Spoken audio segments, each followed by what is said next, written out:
गृहमन्त्री बालकृष्ण खाँडले गठबन्धनलाई बचाएर निर्वाचनलाई सफल रूपमा सम्पन्न गर्ने दायित्व आफ्नो भएको बताउनु भएको छ। शनिबार काठमाडौँमा बृहत तरुण भेला उद्घाटन गर्दै खाँडले गठबन्धनलाई कायम राखेर आम निर्वाचन सुनिश्चित र सुरक्षितका साथै शान्ति सुरक्षासहित सम्पन्न गर्ने दायित्व आफ्नो भएको बताउनु भएको हो। उहाँले अहिले गठबन्धन तोड्ने निर्णय कंग्रेसले नगर्ने भन्दै गठबन्धनको विषयमा गलत प्रचारका साथ कंग्रेसका कोही पनि नेताले भाषण गर्न नहुने धारणा राख्नुभयो। त्यस्तै उहाँले देशका सबै तहमा कंग्रेसका नेता तथा कार्यकर्ताहरू रहेकाले सीट बाँडफाँड गर्दा आफ्नो प्रभाव बढी भएको क्षेत्र नगुमाउने गरी बुद्धिमत्तापूर्वक कंग्रेसले अडान राख्नुपर्ने बताउनुभयो। संविधानलाई कार्यान्वयन गराउने प्रमुख दायित्व कंग्रेसको भएकाले सबै दललाई लिएर अघि बढ्ने दायित्व पनि कंग्रेसको भएको उहाँले बताउनुभयो। खाँडले गठबन्धनका अर्को दलको उम्मेद्वारलाई जिताउने चुनौती पार्टीमा रहेको उल्लेख गर्नुभयो। अहिले गठबन्धनको खासियत, गठबन्धनको क्षमता, हाम्रा नेताहरूको क्षमता र गठबन्धनको क्षमता के हो भन्दाखेरि यो गठबन्धन रहिरह्यो भने अर्को गठबन्धन नबन्ला, यतिसम्म मात्रै भनिदिएँ मैले।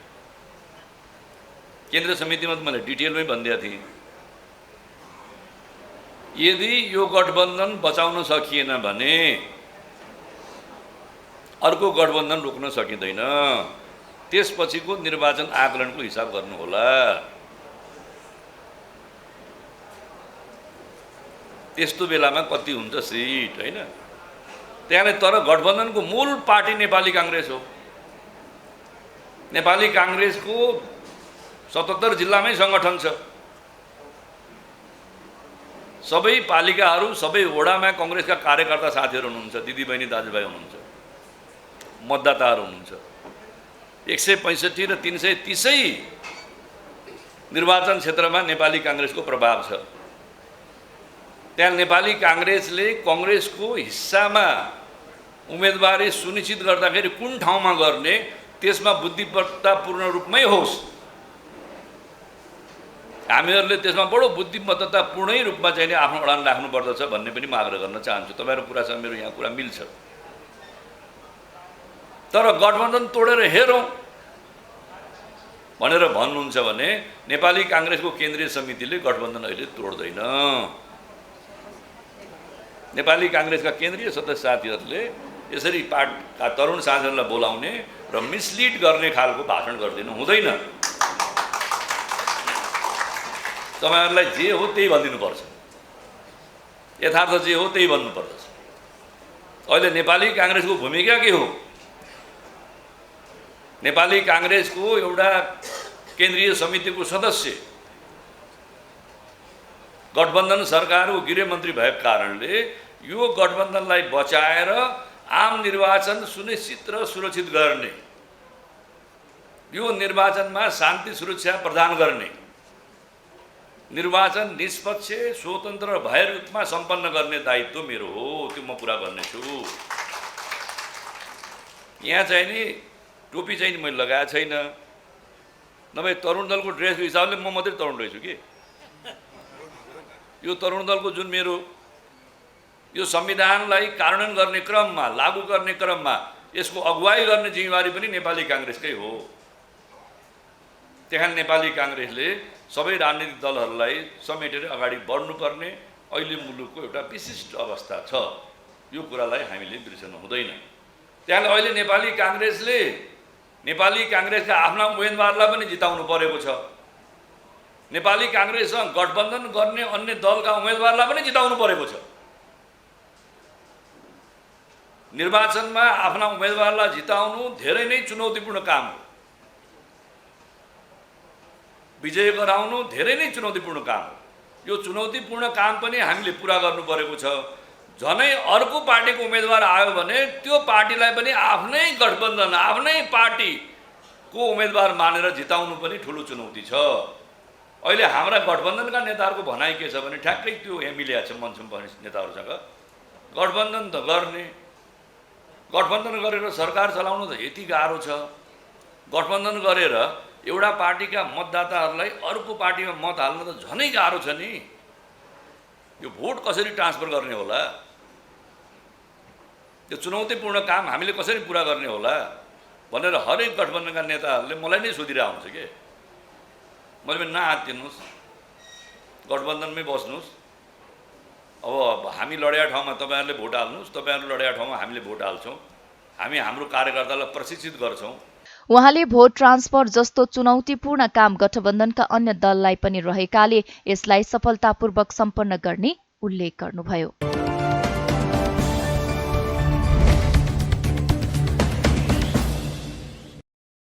नेकपा एमालेका वरिष्ठ उपाध्यक्ष ईश्वर पोखरेलले अहिलेको गठबन्धनसँग कुनै सिद्धान्त र गन्तव्य नै नभएको बताउनु भएको छ।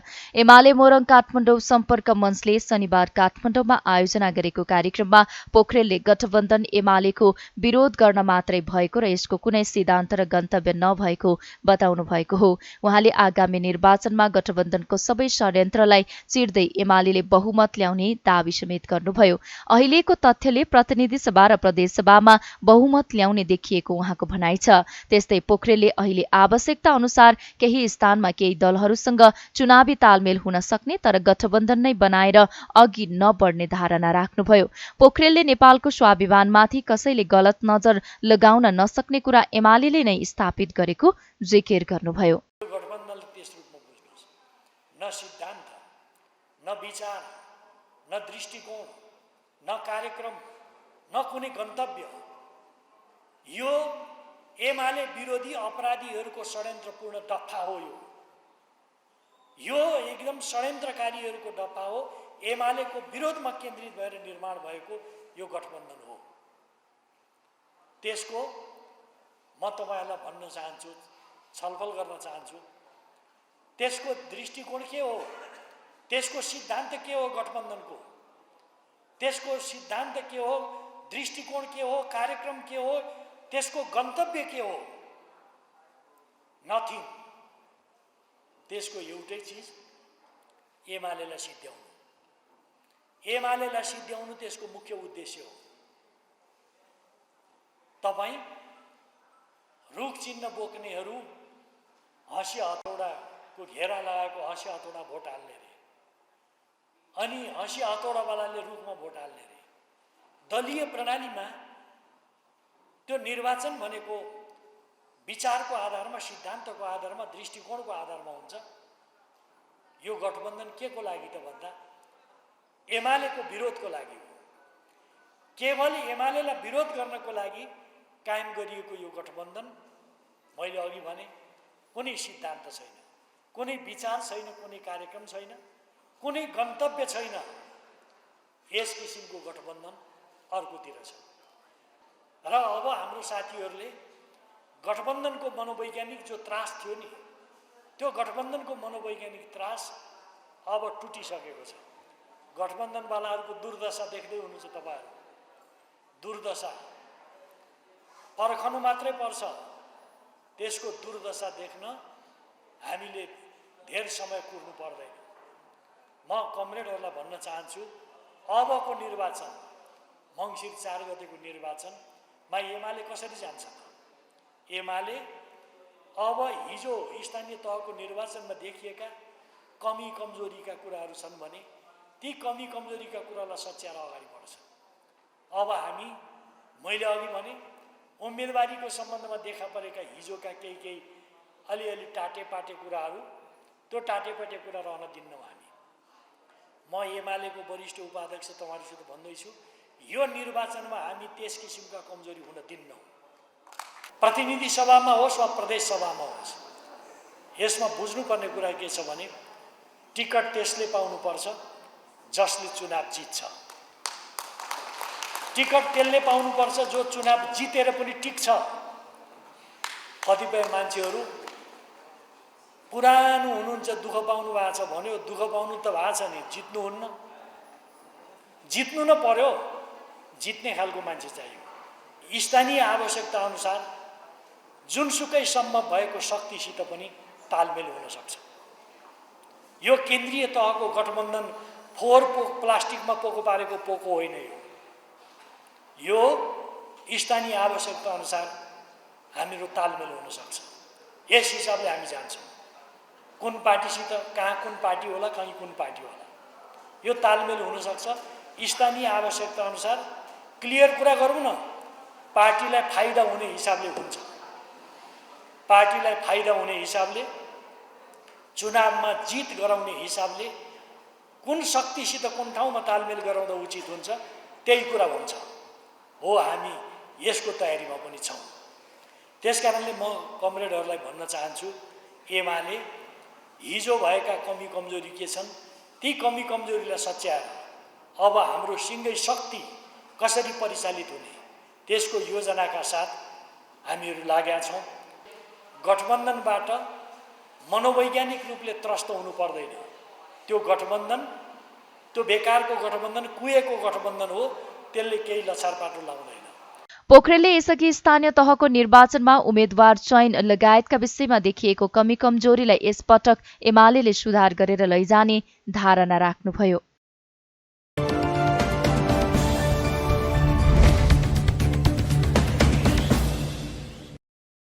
प्रतिनिधि सभा अन्तर्गतको कानून न्याय तथा मानवाधिकार समितिले बेपत्ता पारिएका व्यक्तिको छानबिन, सत्यनिरूपण तथा मेलमिलाप आयोग ऐन 2071लाई संशोधन गर्न बनेको विधेयकका सम्बन्धमा प्राप्त भएका सुझावका आधारमा प्रतिवेदन तयार गर्ने भएको छ। सिंहदरबारमा शनिबार समितिले उक्त विधेयकका बारेमा सरकारवालासँग छलफल गरेको थियो। भाद्र 28 गते बस्ने बैठकले प्रतिवेदनलाई अन्तिम रूप दिने समितिले जनाएको छ। विधेयकमाथि विभिन्न चरणमा 176 संशोधन परेका थिए। शनिबारको बैठकमा वरिष्ठ अधिवक्ता सुनिल पोखरेलले विगतको द्वन्द्वको घाउ मेटाउने सन्दर्भमा परिपूर्ण सहित पीडितलाई न्याय दिलाएर समाजमा शान्ति कायम गर्ने उद्देश्यका साथ विधेयकलाई अघि बढाउनुपर्ने बताउनुभयो। उहाँले संक्रमणकालीन न्यायका विषयमा पीडितका धेरै मागहरू आइरहेको भन्दै उक्त मागहरूलाई पनि विधेयक मार्फत सम्बोधन गर्न जरुरी रहेको धारणा राख्नुभयो। यो संवैधानिक व्यवस्था हो, त्यसलाई एटर्नी जनरल अफिसलाई बुझ्नेलाई समस्या छ, नबुझ्नेलाई केही पनि समस्या छैन। यो विधेयक किन धेरै विवादित भएको, किन धेरै छलफल भएको भन्दाखेरि भने तपाईँ बुझेको मान्छेले टेबल गरेका कारणले विवाद भयो। बुझेको मान्छेबाट धेरै अपेक्षा हुन्छ। यतिको बुझेको मान्छेले त यति गर्दैन होला भन्ने अपेक्षा भएका कारणले यदि यो मान्छे नबुझेको मान्छेले ल्याउँछ सायद मलाई लाग्छ धेरै अपेक्षा हुँदैन। जहाँ अपेक्षा हुन्छ त्यहाँ बढी डिमान्ड हुन्छ, एक्सपेक्टेसन हुन्छ। अपेक्षा भएको कारणले धेरै विवाद भएको हुनाले तर एउटा विश्वास पनि के छ भन्दाखेरि भने यो प्रोसेस बुझेको मान्छेले यो प्रोसेस लिड गरेको हुनाले यो चाहिँ कहीँ न कहीँ टुङ्गिन्छ भन्ने विश्वास पनि छ। त्यो कारणले गर्दाखेरि अस्ति पीडितहरू जमेर आफ्नो कुरा गरिरहेको थिए। मलाई अचम्म के लागिरहेको थियो भने अहिले पनि अलिअलि साथीहरूले पनि कुरा गर्नुभयो, पीडितहरू पनि अपिलको जुरिस्डिक्सन दिनुपर्छ भनेर मागिरहेछ। मलाई सुनदेखि नै अचम्म के लागिरहेको छ भने पीडित किन अपिल मागिरहेछ? मुद्दा त पीडकलाई चल्ने हो नि, अपिल त उसले खोज्ने हो नि। तर पीडित पनि अपिल राख्नुपर्छ, अहिले पनि साथीहरूले पनि अपिल राख्नुपर्छ भनिरहेछ। त्यो कारण के हो भन्दाखेरि भने न्याय परिषदको सिफारिसमा सरकारले विशेष अदालत गठन गर्छ, पुनरावेदनको व्यवस्था राखिएको छैन, मुद्दा त्यहाँबाट साफराफ गरिन्छ भन्ने डरका कारणले पीडितहरू चाहिँ अपिल राख्नु भनिरहेछ। जबकि त्यो माग भनेको चाहिँ पीडकले गर्नु, किन मुद्दा त पीडकलाई चल्छ नि, पीडितलाई चल्दैन नि। अब जसलाई मुद्दै चल्दैन ऊ पनि के भनिरहेछ भन्दाखेरि अपिल राख्नुपर्छ, अपिल राख्नुपर्छ भनिरहेछ। अपिल त कसलाई चाहिन्छ भन्दाखेरि पनि मलाई तल्लो अदालतले इन्जस्टिस गर्यो भने म माथि जान पाऊँ भन्ने हिसाबमा हो नि। अनि मुद्दा चाहिँ पीडकलाई चल्छ, इन्जस्टिस भए उसलाई हुन्छ। त्यसले गर्दा अब पीडकहरू चाहिँ खास गरी सम्भावित पीडकहरू चाहिँ अपिलको कुरा गरिरहनु भएको छैन। किनभने उहाँहरू के ढुक्क हुनुहुन्छ भने त्यहाँबाट मेरो मुद्दा राफसाफ हुन्छ अनि अपिल किन चाहियो। त्यसले गर्दा मैले 80 पीडितहरूसँग त्यो वातावरण त्यस्तै थियो। अहिले उहाँसँग सोध्न सकिनँ तपाईँहरूलाई अपिल किन चाहियो भन्ने प्रश्न चाहिँ सोध्याए सायद मलाई लाग्छ उहाँहरूले यही कुरा भन्नुहुन्थ्यो होला। अघि नै सभापतिज्यूले एउटा प्रश्न गर्नुभएको थियो, अपिल राखिएन भने पीडित अपिल जान सक्छ कि सक्दैन भन्ने। म त्यो प्रश्नको जहाँ अपिलको व्यवस्था हुन्छ पक्ष गएन भने साक्षी जान, पीडित त साक्षी हो नि। जहाँ पक्षलाई अपिलको राइट छ तर पक्ष गइदिएन, सरकार अथवा पीडक गइदिएन भने चाहिँ पीडित जान पाउने हो। जहाँ पक्षलाई अपिलको राइट छैन भने साक्षी अथवा पीडित चाहिँ जान पाउँदैन। मलाई लाग्छ कोर्टले त्यो अपिल ग्रान्ट गर्दैन। तपाईँले अघि नै उठाएको विषय भनेको साक्षी के अरे जाहेरवाला पनि गइरहेछन् नि। त्यो मुद्दामा पक्षलाई अपिलको राइट भएका कारणले जाहेरवाला जान पाइरह्यो। जहाँ पक्षलाई अपिलको राइट छैन त्यहाँ चाहिँ त्यो पीडितलाई अथवा जारवालालाई अपिलको राइट हुँदैन, त्यसले गर्दा त्यो च्याप्टर क्लोज नै हो। त्यो कारणले मैले फेरि पनि दोहोऱ्याएँ, अपिलको माग पीडितहरूले गरिरहेका कारणले पनि के हो भन्दाखेरि पनि यहाँ सङ्कट विश्वासको। बैठकमा कानून मन्त्री गोविन्द प्रसाद शर्मा कोइरालाले द्वन्द्वको समय भए पनि हत्या र बलात्कार जस्ता गम्भीर अपराधमा संलग्नलाई कारबाहीको दायरामा ल्याइने स्पष्ट पार्नुभयो।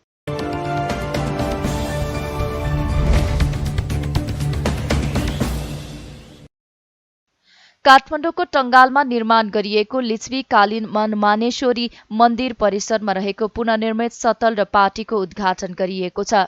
शनिबार मनमानेश्वरी उपभोक्ता समितिले आयोजना गरेको कार्यक्रममा नेकपा एमालेका वरिष्ठ उपाध्यक्ष ईश्वर पोखरेलले उक्त सतल र पार्टीको उद्घाटन गर्नुभएको हो। कार्यक्रममा पोखरेलले नेपालको संस्कृतिलाई स्थानीयको अग्रसरतामा बचाउनुपर्ने बताउनुभयो। त्यस्तै उहाँले जुनसुकै आवरणमा सार्वजनिक सम्पत्ति कब्जा गर्नेप्रति सचेत हुनुपर्ने बताउनुभयो।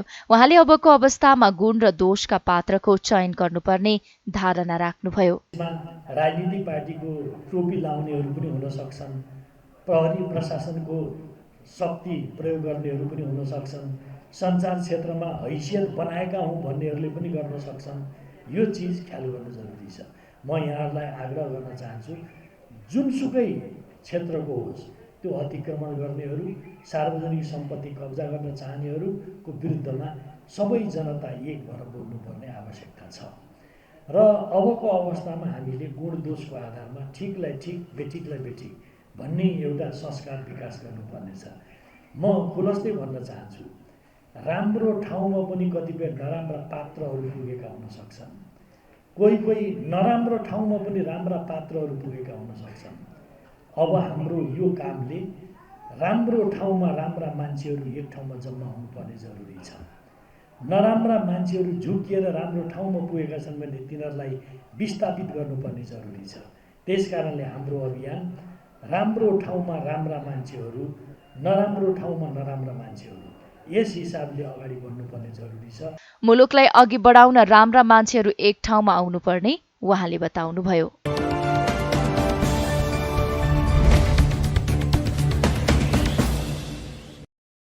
नेपाली कंग्रेसका नेता प्रकाश मान सिंहले आफ्नो नेतृत्वमा बनाएको दललाई 1-2 वर्ष टिकाउन नसक्नेहरूले काम गर्न नसक्ने बताउनु भएको छ। शनिबार काठमाडौँको नयाँ बानेश्वरमा कुमाले धारा मर्मत सम्भार उद्घाटन कार्यक्रममा नेता सिंहले पुरानाले केही गर्न सक्दैनन् भनेर आरोप मात्रै लगाउनु नै योग्यताको प्रमाण मान्न नसकिने बताउनुभयो। उहाँले स्वच्छ व्यक्तिलाई र भ्रष्ट व्यक्तिलाई पनि एउटै कोटीमा राखेर मूल्याङ्कन गर्दा समाजमा राम्रो गर्नेहरू निरुत्साहित हुने बताउनुभयो। नेता सिंहले बुद्धि भएका र काम गर्न सक्ने जनशक्ति विदेशिनाबाट रोक्नुपर्नेमा जोड दिँदै त्यसका लागि हरेक निर्वाचन क्षेत्रमा सिपमूलक तालिम केन्द्र खोल्नुपर्ने बताउनुभयो। एउटा पार्टी त गएकै उसमा चाहिँ आयो, अब भोट पनि एकदम बदलियो, नारा परिवर्तनको नारा। किन परिवर्तनको नारा, के परिवर्तन गर्छन्? होइन परिवर्तनको लागि भनेर भन्छ। परिवर्तन गर्नेहरूले त पहिला आफूले चाहिँ खोलेको दललाई सम्हाल्न सक्नु पर्यो नि त। सम्हाल्न सकेको छ? यहाँबाट आएको चाहिँ त्यो दल कहाँ पुग्यो, त्यो नेता कहाँ, नेता भनाउने त्यो व्यक्ति कहाँ पुग्यो, के गरिरहेको छ? त्यो राजनीति भनेको के हो भन्दाखेरि सजिलो छ? अत्यन्तै प्रतिकूल अवस्थाबाट चाहिँ हामी चाहिँ गुज्रेर जनतालाई चाहिँ अधिकार दिलाएको हाम्रो चाहिँ यो चाहिँ नेपाली कांग्रेस पार्टी हो। त्यो कारणले गर्दाखेरि म तपाईहरुलाई चाहिँ के विनम्र अनुरोध गर्न चाहन्छु भन्दाखेरि निर्वाचनमा यो चाहिँ जुन अधिकार हो त्यो अधिकार सबैलाई छ। नयाँ दल खोल्ने पनि अधिकार छ, स्वतन्त्र दललाई खोल्न नसक्ने स्वतन्त्रबाट पनि चुनावमा प्रतिस्पर्धी भएर आउने चाहिँ त्यो चाहिँ खुला छ, स्वागत हामी गर्छौं। तर कुरा के हो भन्दाखेरि मैले भने नि खाली चाहिँ नारा दिएर हुन्छ र भने अब के हो, टेस्टै के भएको छैन। अब हामीलाई त के छ भन्दा अझ प्रश्न गर्छ। अब तीन पटक यहाँबाट चाहिँ हामी चाहिँ तपाईहरुकै मत लिएर चाहिँ यो चाहिँ के छ भन्दाखेरि जितेर गइसक्यौं, तर तै पनि त हामीलाई क्वेशन गर्छ, चित्त बुझ्दो कुरा गरेन भनेर चाहिँ भन्छ। टेस्टेड मान्छेहरूलाई त तपाईहरुले प्रश्न गर्नुहुन्छ भने टेस्टै नभएकाहरू भर्खर जन्मिएकाहरूले चाहिँ म गर्छु भन्दैमा गर्छ। नेता सिंहले ट्र्याकबाट बाहिर गएको मुलुकलाई ट्र्याकमा ल्याउन कांग्रेसले गठबन्धन बनाएर काम गरिरहेको उल्लेख गर्दै आगामी निर्वाचनमा जितेर कांग्रेसले देशमा राजनीतिक स्थायित्व कायम गरी सम्पन्नताको अभियानमा लैजाने समेत धारणा राख्नुभयो।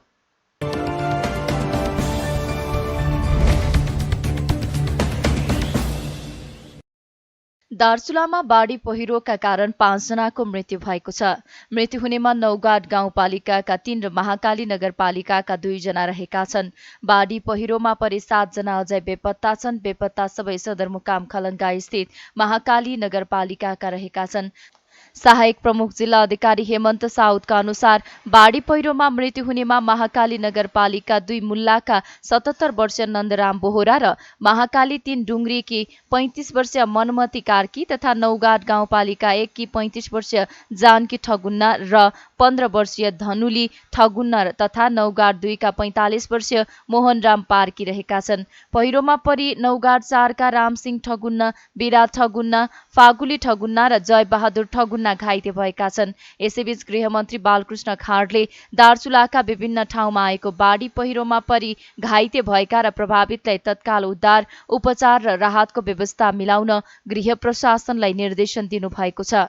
उहाँले आवश्यकता अनुसार हेलिकप्टरको प्रयोग गर्न समेत निर्देशन दिनुभएको छ। गृहमन्त्री खाँडले बाढी पहिरोबाट विस्थापितलाई तत्कालीन राहत तथा उद्धार र स्थानान्तरणमा कुनै कमी हुन नदिन यथाशीघ्र उद्धार गर्न निर्देशन दिनुभएको छ।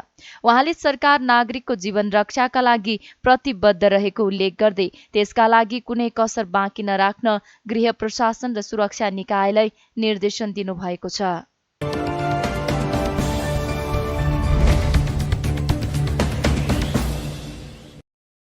नेपालमा थप 163 जनामा कोरोना भाइरसको संक्रमण पुष्टि भएको छ।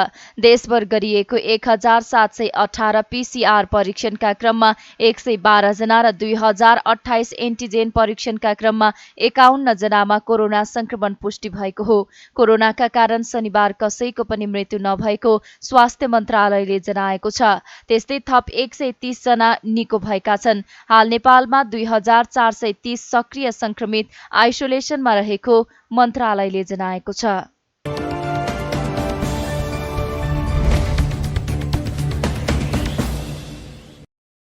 नेपाल कृषि अनुसन्धान परिषद नार्क अन्तर्गत बंगुर अनुसन्धान केन्द्र उदयपुर जिल्लाको चौदण्डी गढी नगरपालिका 4 बसाहामा स्थापना गरिने भएको छ।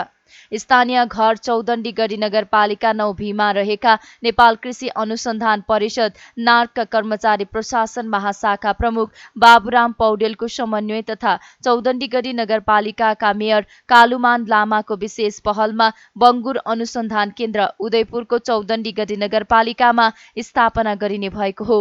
नेपाल कृषि अनुसन्धान परिषद नार्कका पशु तथा मत्स्य विभाग निर्देशक डाक्टर दोजराज खनालको संयोजकत्वमा गठित विज्ञहरूको टोलीले शनिबार बंगुर अनुसन्धान केन्द्र स्थापना गरिने ठाउँ बसाहा मकाम डाँडाको स्थलगत अवलोकन गरेको छ। डाक्टर दोजराज खनालको संयोजकत्वमा गठित विज्ञहरूको टोलीले गरेको स्थलगत अवलोकनपछि उक्त टोलीले तयार पार्ने प्रतिवेदनका आधारमा बंगुर अनुसन्धान केन्द्र स्थापना गरिने बताइएको छ।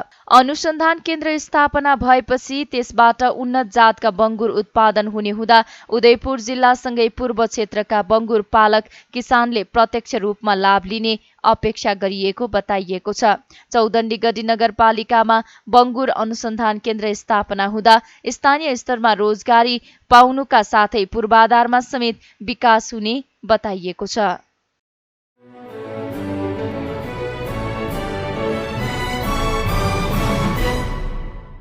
बेलायती महाराज चार्ल्स तृतीयले राष्ट्रको नाममा पहिलो सम्बोधन गर्नुभएको छ।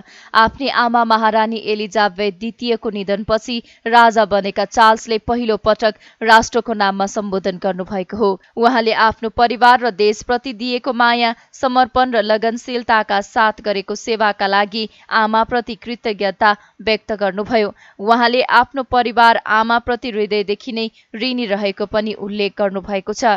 महारानी एलिजाबेथ द्वितीयको बिहीबार 96 वर्षको उमेरमा निधन भएको थियो। सन् 1952 राज्यारोहण गर्नुभएका एलिजाबेथले 7 दशक शासन गर्नुभएको थियो। महाराज चार्ल्स तृतीयले छोरा विलियम प्रिन्स अफ वेल्स बन्ने घोषणा पनि गर्नुभएको छ।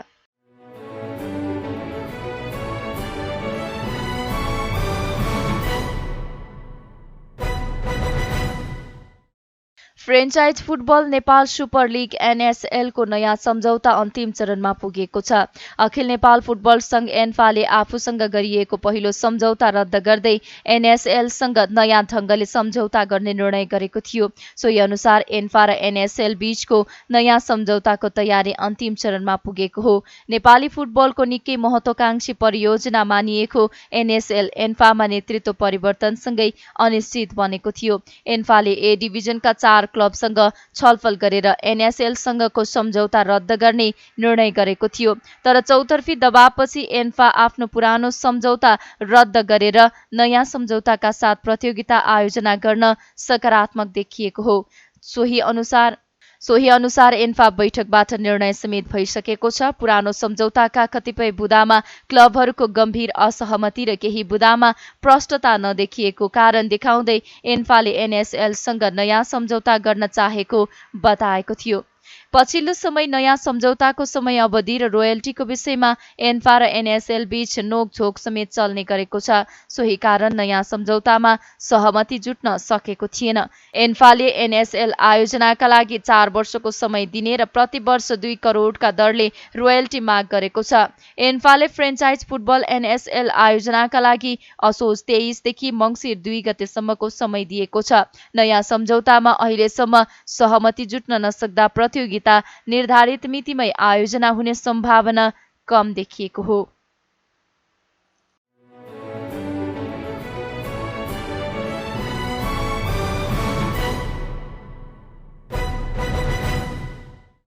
नवौं राष्ट्रिय खेलकुदको पुरुष क्रिकेट प्रतियोगिता अन्तर्गत शनिबार तय भएका 3वटै खेल वर्षाका कारण प्रभावित भएका छन्। वर्षाका कारण मैदान भिजेपछि 3 खेल रद्द भएको हो। कीर्तिपुर स्थित टियु क्रिकेट मैदानमा शनिबार वर्षाका कारण मैदान खेल्न योग्य नभएपछि प्रदेश 1 र एपीएफ बीचको खेल रद्द भएको हो। यस्तै टियुमै शनिबार हुने भनिएको गण्डकी प्रदेश र त्रिभुवन आर्मी बीचको खेल पनि रद्द भएको छ भने मूलपानी मैदानमा हुने भनिएको मध्य प्रदेश र लुम्बिनी प्रदेश बीचको खेल पनि रद्द भएको छ। खेल रद्द भएपछि 1-1 अङ्क बाँडिएको छ। गण्डकी प्रदेशमा आयोजना हुने नवौं राष्ट्रिय खेलकुद असोज 28 देखि कार्तिक 3 सम्म आयोजना हुनेछ। तर पुरुष क्रिकेट भने अगाडि नै आयोजना भइरहेको हो। खेलहरू वर्षाका कारण प्रभावित हुँदै आएका छन्। प्रतियोगितामा 3 विभागीय 7 प्रदेश तथा एनआरएनएको टोली गरी 11 टोलीको सहभागिता रहेको छ। सहभागी 11 टोलीलाई 2 समूहमा विभाजन गरिएको छ।